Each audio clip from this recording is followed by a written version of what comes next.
ஒரு பூந்தோட்டம் போட்டாராம். என்ன பூத்தோட்டம்? ரோஜா பூ பூந்தோட்டம். அப்பா மனைவிக்கு பிடிக்கும் அப்படிங்கிறதுக்கோசரம். நம்ம ஊர்ல பாருங்க, ஒரு பூத்தோட்டத்தை பார்த்தாலே ஒரு பொம்பளை பிள்ளைங்களுக்கு பிடிக்கும் தானே? பிடிக்குமா பிடிக்காதா? எனக்கெல்லாம் ரொம்ப பிடிக்கும் பூ பார்த்தா. அதனால சின்ன பிள்ளைங்க அங்கே விளையாண்டுட்டு இருந்த பிள்ளைய அந்த பூவை பிடுங்க பூத்தோட்டத்துக்கு காவலாளி ஒருத்தர வச்சுட்டார் ராஜா. பூவை பிடுங்கிட்டு போனா மனைவி கோச்சுக்கும். அப்புறம் நம்ம வேலை போயிடும். அதனால மகாராஜாவை கூட இருந்துடலாம், ஒரு பொம்பளைக்கு புருஷனா இருக்க முடியாது. கண்டிப்பாப்பா இருக்கட்டும். அதனால அந்த பொம்பளை பிள்ளைய என்ன பண்ணிருச்சு, இந்த பூவை எப்பயும் புடுங்கி ஆகணும்னு சொல்லி அந்த காவலாளி அசந்த நேரமா பார்த்து பூவை புறம் புடுங்கிருச்சு. இதுவே தொடர்ந்து ஒரு 7 நாளா நடந்துட்டு இருக்கு. ஒரு வாரமா இந்த மகாராஜாவுக்கு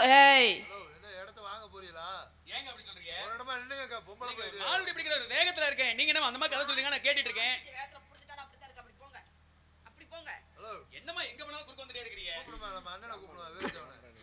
எங்க அண்ணனை கூப்பிட்டா நீ அதோட போயிருவ பாத்துக்க. எது அண்ணனை கூப்பிட்டா அதோட?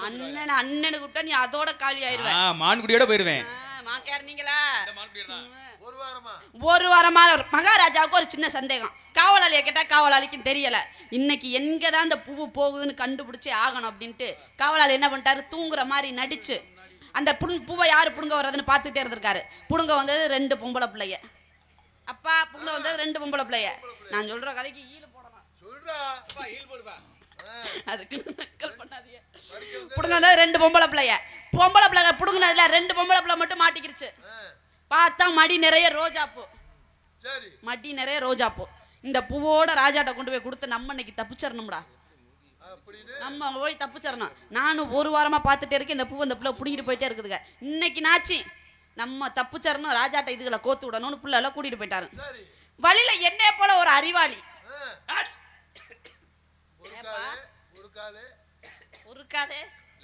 வழியில வரையில பாருங்க, என்னைய போல ஒரு அறிவாளி இவரை போல ஒரு முட்டாளை பார்த்து இல்ல இங்க கதையில கை அப்படின்ட்டு சொல்லுங்க. ஏன் நீங்க சொல்லல மட்டும் கதையில இங்க நீட்டி சொல்லுங்க. உங்களை சொல்லவே இல்லம்மா, நான் அந்த கதையில தான் சொன்னேன். சரி நல்லபடியா சொல்லுங்க, ஒண்ணும் பிரச்சனை. இவனுக்கு அறிவு இருந்தா ஒரு முட்டாள்கிட்ட போய் இந்த விஷயத்த சொல்லலாமா? அப்பா அவனுக்கே அறிவு இல்ல, அந்த பயல்கிட்ட போய் கதையிலப்பா கதையில நான் வந்து பிற்பகல் விளையும் என்று பாருங்க.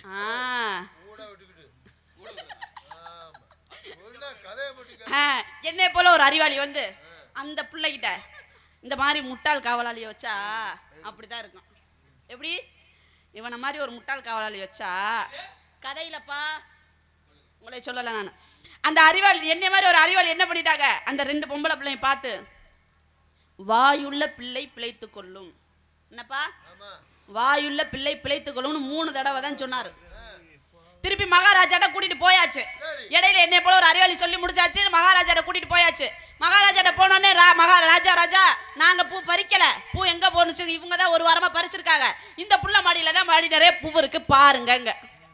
அந்த புள்ள நான் பூ பறிக்கலன்னு சொல்ல, நான் பூ பறிக்கல, மடி நிறைய பூ இருந்துச்சு ராஜா, நான் பார்த்தேன், பாருங்க நீங்க வேணா மடியில பாருங்கன்னு இந்த முட்டாளா காவலாளி சொல்ற. இவனுக்கு தான் அறிவு இல்லையே, அவன் சொல்லுவானா? அப்படி எத்தனை இவன் எத்தனை முட்டாளு.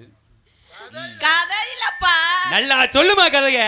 நல்லாதான் சொல்றேன். நல்லாதான் சொல்றீங்க, அருமையா இருக்குது கேக்குறதுக்கு, கேக்குறதுக்கு இனிமையா இருக்குது. அந்த பிள்ளை என்ன பண்ணுது, நான் பூ பறிக்கல ராஜா என்ன சொல்லாதீங்க, இவங்க தான் போய் சொல்றாங்க. உண்மையா பொய்யான்னு தெரிஞ்சுக்க நீ உன் மடியை காட்டுமா, பூ இருக்கா இல்லையா தெரியுமா இல்லையா? பூ இருந்தா உனக்கு தண்டனை, பூ இல்லாட்டி இந்த முட்டா பயலுக்கு தண்டனை அப்படின்னு சொல்ல அந்த புள்ள மடியை எடுத்து காட்டினா மடியில ஒரு பூ. என்னப்பா அந்த புள்ள மடியை எடுத்து காமிச்சா மடியில ஒரு பூவை கூட காணோம். பூ எங்க போயிருக்கோம், பூ எங்க போயிருக்கோம்? இந்த முட்டா பயலுக்கு தெரியவே இல்லை. கதையில அவனுக்கு என்ன நடக்குதுன்னே தெரியல. பிடிக்கல தானே, கையுங்களம்மா பிடிக்கல, மடி நிறைய பூ இருந்துச்சு, இப்ப பூவை காணுமே, இடையில அந்த பிள்ளை கீழே எதுவும் போட்டு வந்திருக்குமோ என்னமோ அப்படின்னு யோசிச்சு இந்த அறிவாளி முட்டாள் காவலாளி என்ன பண்ணிட்டேன், பின்னாடியே ஓடி பாக்குறேன் நடந்து வந்த பாதைய, பூவும் கீழே சிந்தல. அப்ப அந்த மடியில இருந்த பூ எங்க போச்சு? என்னைய போல ஒரு அறிவாளி வந்து என்ன சொன்னாரு, பிழைத்து கொள்ளும். அப்போ அங்க அரண்மனைக்கு வர்றதுக்குள்ள அந்த புள்ள இருந்த பூவை பூரா தின்றுச்சு. ரோஜா பூ திங்கலாம் தெரியலாமா? தெரியுமே வேடுவரே, நல்லா சாப்பிடுவீங்க போல. ஆ? இல்ல நல்லா சாப்பிடுவாங்க கதையில. நீங்க சாப்பிட மாட்டீங்க. நான் நல்லா சாப்பிடுவேங்க. அதான் சொல்றேன்ல, அந்த புள்ள என்னை போல ஒரு அறிவாளி சொன்ன அந்த சின்ன கருத்தை மண்டையில ஏத்திக்கிட்டு அந்த பூவை தின்னு தான் குற்றவாளி இல்லைன்னு மன்னர் முன்னாடி நிரூபிச்சிச்சு. அதே மாதிரி நீங்க வந்து இங்க மானிங்க தான் இருக்குன்னு உங்க வாயை வச்சுட்டு நீங்க பொழைச்சுக்கலாம்னு இங்க வராதீங்க. ஓஹோ என்ன ஓஹோ பாருங்க, வளவலன்னு பேசாம நீங்க எதுக்கு வந்தீங்கன்னு தெளிவா சொல்லுங்க. பாத்தீங்களா? இப்ப நீங்க இன்னும் என்ன சந்தேகப்பட்டுட்டே இருக்கிறீங்க? நீங்க என்னை சந்தேகப்படுற மாதிரியே அந்த கிராமத்துல பாருங்க, நம்மள போல ஒரு புருஷன் முன்னாடி என்ன பண்ணாங்கன்னா வாழ்ந்துட்டு இருக்காங்க. யாரே பார்த்து நம்மள போல புருஷன் முன்னாடிங்கற இல்லங்க, நம்மள போல ஒரு புருஷன் முன்னாடி ஒரு கணவன் மனைவி என்ன பண்ணாங்க, ஒரு கிராமத்துல வாழ்ந்துட்டு இருந்திருக்காங்க. நம்மள போல இல்ல, நம்மள போல ஒரு புருஷன் முன்னாடிங்க. நம்மள போல புருஷன் முன்னாடினா நாங்கள் ஒண்ணா? நீங்க தவறா நினைச்சுக்காதீங்க. அது நீங்க பொண்டாட்டி தான். நீங்க கட்டிக்கூடிய கணவருக்கு நீங்க பொண்டாட்டி தானே. நான் கட்ட போற பெண்ணுக்கு நான் புருஷன். அப்ப நம்ம புருஷன் பொண்டாட்டி தானே. நீங்க ஒரு பெண்ணுக்கு புருஷன், நான் ஒரு நீங்க ஒரு ஆண்மகனுக்கு பொண்டாட்டி. மனைவி பொண்டாட்டி. தெளிவா சொல்லுங்க. அது போல ஒரு புருஷன் முன்னாடி வாழ்ந்துட்டு இருக்காங்க. அவருக்கு என்ன வேலை அப்படின்னா தினமும் விறகு வெட்டி பொழைக்க மட்டும் அவருக்கு வேலை. ஒரு நாள் என்ன பண்ண அப்படின்னா விறகு வெட்டுறதுக்காக அப்படி கோடாரி எடுத்து ஆத்தங்கர ஓரமா போயிட்டு இருக்காரு.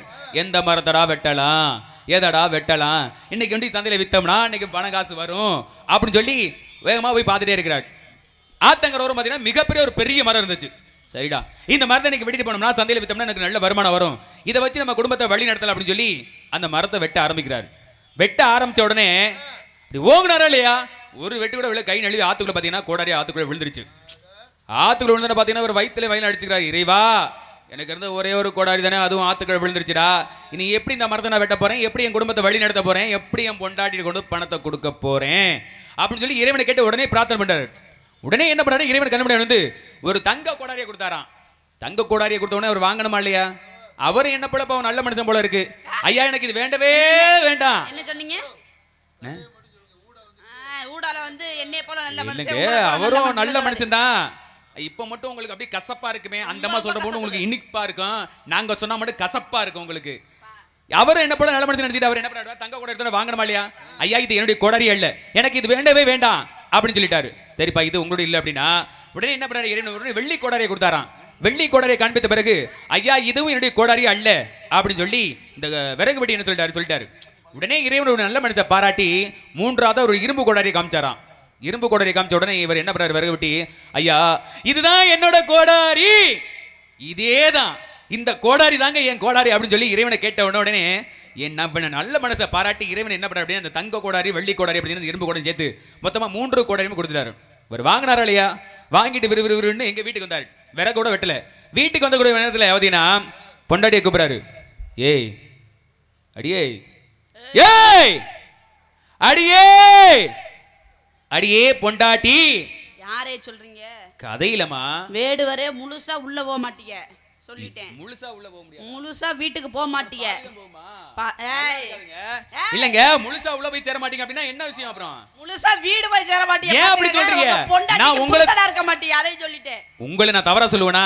என்னைக்கு நான் தவறா சொல்ல மாட்டேன். கதையில நானும் பொண்டாட்டி என்ன காரணம், நானும் டா சொல்லுவேன் அதே கதையில. ஏன் தெரியுமா? அந்த அம்மா கூப்பிட்டாங்க. அந்த அம்மா சமயக்கட்டுக்குள்ள உள்ள இருக்கிறாங்க. சத்தமா மெதுவா கூப்பிட்டாலே அந்த பிள்ளைக்கு காது கேட்காது. ஏன் அம்மா பட்டுன்னு கூப்பிடலாம், அம்மா தங்கமேனு கூப்பிடலாம். அவர் முதல்ல எப்படி தெரியுமா கூடாரு, அடியே எல்லாம் ஆரம்பத்துல அப்படி கூப்பிடுறாங்க. ஆரம்பத்துல பட்டு செல்லம் அப்படி இப்படி கொஞ்சம் தான் செய்வாங்க. அப்புறம் ஏய் அப்படி சொல்றாங்களா இல்லையா? நீங்களே சொல்றீங்க உங்க வழக்கத்தை. அடையா உண்ணி எல்லாருக்கும் இயல்பு தானமா, எங்களுக்கு மட்டும் இல்ல எல்லாத்துக்கும். கூப்பிட்ட உடனே அந்த அம்மா வேகமா ஓடியாராரு. என்னடா அந்த மனுஷனை விறகுட்ட போச்சோன்னா வந்து சும்மா நிக்கிறாரு கையை வச்சுட்டு. நொய்யி நொய்யி நொய்யின்னு லூஸ் ஆட்டம் எதுக்கு தேவை கூப்பிட்டுட்டே இருக்கிறேன்? இல்ல லூஸ் ஆட்டம் அப்படின்னா சரி உங்க பாசில அப்படி ஒரு விஷயம் குரலுக்கு யா விறகுட்ட போச்சோனீங்களே போனே போனீங்க விறகு வெட்டி கொண்டு வந்தியா வண்டி அதுக்குள்ள வந்து விறகு வெட்டி கொண்டு அப்படி சொன்னேன். அடி இல்லடி இந்த மாதிரி விறகு வெட்ட போனேன், ஆத்துக்குள்ள கோடாரி விழுந்துருச்சு. உடனே இறைவன் வந்தாரு. இந்த பாரு தங்க கோடாரியை கொடுத்துருக்காரு, வெள்ளி கோடாரியை கொடுத்துருன்னு சொல்லி சொன்னோடனே அந்த அம்மா நம்பணுமா இல்லையா? நீங்க எப்படி என்ன நம்பாம நினைக்கிறீங்களோ அது போல அந்த அம்மா அவரை நம்பவே இல்லை. நம்பிக்கை இல்லடி ஏன்டி என்னைய பார்த்து நீ சந்தேகப்படல, என் மேல உனக்கு நம்பிக்கை இல்ல, வாடி டீ பார்ப்போ தர என்னங்க ஒரு 10 டீ மேடைக்கு கொண்டு வர சொல்லுங்க. கொடுத்துருவாங்க, ஒன்றும் பிரச்சனை இல்லை. ஏன்டா அப்படி சொல்றீங்க? இல்லை அப்படிலாம் வருத்தப்படாதீங்க, இப்போ கொண்டு வந்துருவாங்க. ஒரு 10 டீ இருந்தா கொண்டு வந்துருங்க. அப்போ கேட்குறாங்க என்றைக்குமே தேநீர் கொடுங்கன்னு கேட்டுட்டு போய் இன்னைக்கு வருவதே வேண்டாம்னு சொல்றீங்க. ரொம்ப நிறைவா இருக்குன்னு போல இருக்கு. ரொம்ப சந்தோஷம். பார்த்தனா கையை பிடிச்சி தரது நம்பிக்கை இல்ல. நீ வா போல அப்படின்னு சொல்லி தன்னுடைய மனைவி என்ன கையை பிடிச்சி தரதுன்னு இழுத்துட்டு போறாரு. கூட்டிட்டு போனா இப்படி ஆத்தங்கர ஓரமா இப்படி தான் பாருங்க. இந்த ஆத்துக்கு இங்க பாரு, இந்த மரத்தை வெட்ட பார்த்தேன். இப்படி வெட்ட பார்க்கக்கூடிய நேரத்தை பார்த்தீங்கன்னா இந்த ஆத்துக்குள்ள தாண்டி கை நழுவி விழுந்துருச்சு அப்படின்னு சொன்ன உடனே இந்த அம்மா அப்படி எட்டி பார்த்தாங்களா இல்லையா? எட்டி பார்த்த உடனே கால் நழுவி தொப்புக்கடின்னு விழுந்துட்டாங்க ஆத்துக்குள்ள. ஏன்னா தொம்பக்கட்டின்னு விழுந்துட்டாங்களா? தொப்பக்கடின்னு ஆத்துக்குள்ள விழுந்துட்டாங்கம்மா. விழுந்த உடனே இவர் பாருங்க வயித்துல வயல அடிச்சிருவா. இறைவா, எனக்கு இருந்த ஒரே ஒரு பொண்டாட்டி தானடா, அதுவும் இப்படி ஆத்துல விழுந்துட்டாலே. நல்ல வேளை போயிட்டா, நல்ல வேளை போயிட்டா அப்படின்னு நினைக்காம, நல்ல வேளை போயிட்டா அப்படின்னு நினைக்காம அவர் பாருங்க எவ்வளவு நல்ல மனுஷன். அட இல்லம்மா, அப்படி யாரும் நினைக்கல. அப்படி அவர் நினைக்காம, இறைவா எனக்கு இருந்த ஒரே ஒரு பொண்டாட்டி தானே, அதுவும் ஆத்துக்கள் விழுந்துச்சா, இனிமே நான் சோத்து தண்ணிக்கு என்ன பண்ண போறேன்னு சொல்லி இறைவனை கேட்டு மறுபடியும் பிரார்த்தனை பண்றாரு. உடனே இறைவனை கண்டுபிடி வந்தாரு. ஆத்துக்குள்ள பார்த்தீங்கன்னா ஒரு மிகப்பெரிய ஒரு அழகான பெண்ணை காண்பிட்ட உடனே, ஐயா இதுதாயா என் பொண்டாட்டி, இது எங்க கை நீட்டி சொல்றீங்க? என்னம்மா கதையை உங்ககிட்ட தானம்மா சொல்லணும். இதுதாம்மா என் பொண்டாட்டி அப்படின்னு சொன்ன உடனே இறைவனுக்கு மிகப்பெரிய ஆச்சரியமா போச்சு. என்னடா அது, அன்னைக்கு சாதாரண இரும்பு கோடாரி ஆத்துக்கள் விழுந்த உடனே ஒரு தங்கத்தை கொடுத்தோம் வேண்டாம்னு சொன்னாரு, வெள்ளியை கொடுத்தோம் அதுவும் என்னோட இல்லைன்னு சொல்லி சொன்னாரு. அப்படி நல்லா இருந்த மனுஷன் கொஞ்ச நேரத்துக்கு முன்னாடி நல்லா இருந்தாரு. என்னைக்கு இந்த பிள்ளையை பார்த்தாரோ அன்னையிலேருந்து ஒரு மார்க்கமா இருக்கிறாரு நினைச்சுக்கிட்டு, என்னடா இது இந்த பிள்ளை வந்து இவரோட மனைவியே கிடையாது, ஆனா இதான் அந்த மனைவி சொல்லி ஏத்துக்கிற என்னப்பா விஷயம் சொல்லி கேட்ட உடனே அப்பதான் அவர் விறகு வெட்டி சொல்றாரு பாருங்க, ஐயா அன்னைக்கு எப்படி சாதாரண இரும்பு கோடாரி ஆத்துக்கு விழுந்ததுக்கு தங்க கோடாரியை கொடுத்தீங்க, அதுவும் நான் என்னது இல்லைன்னு சொன்னேன். மறுபடியும் ஒரு வெள்ளி கோடாரியை கொடுத்தீங்க, அதுவும் என்னோட இல்லை அப்படின்னு சொல்லி சொன்னேன். மூன்றாவது என்னோட உண்மையான கோடாரியை கொடுத்து நல்ல மனசை பாராட்டி மூணுமே நீங்க எடுத்துட்டு போன்னு சொல்லி இருக்கிறீங்க. நான் இந்த பொருளை காட்டுறீங்க, இன்னைக்கு நான் என் பொண்டாட்டி இல்லைன்னு சொல்லுவேன். மறுபடியும் ஒரு அழகான பொண்ணை காட்டுவீங்க, அதுவும் என் பொண்டாட்டி இல்லைன்னு சொல்லுவேன். மறுபடியும் மூன்றாவது என்னுடைய மனைவியை காண்பித்த பிறகு நான் மூன்றையுமே நீங்க கூட்டி பாப்பான்னு சொல்லிட்டீங்கன்னா, இன்னைக்கு காலகட்டத்தில் ஒருத்தியை வச்சே சமாளிக்க முடியல, இதுல 3 பேர்த்த வச்சு நான் எப்படியா சமாளிப்பேன்னு சொல்லி இறைவனை கேட்டு அந்த விறகு வெட்டி சொன்னாராம். அது போல அந்த அம்மா அங்க சந்தேகப்பட மாதிரி நீங்க என்னை சந்தேகப்படாம என்னுடைய